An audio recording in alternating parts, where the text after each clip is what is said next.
Если возникает какое-то напряжение, то это компенсация чего-то.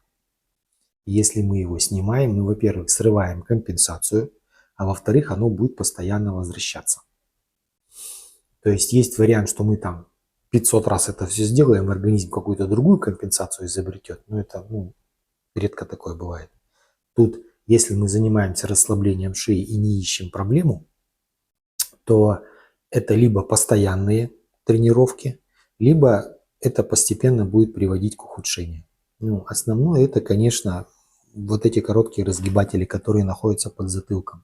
Мышца короткая, она участвует в повороте головы. Но она шею не должна держать. Держит длинные разгибатели шеи. И вот здесь возникает момент. Если длинный разгибатель не работает, то вся нагрузка переходится на короткие разгибатели.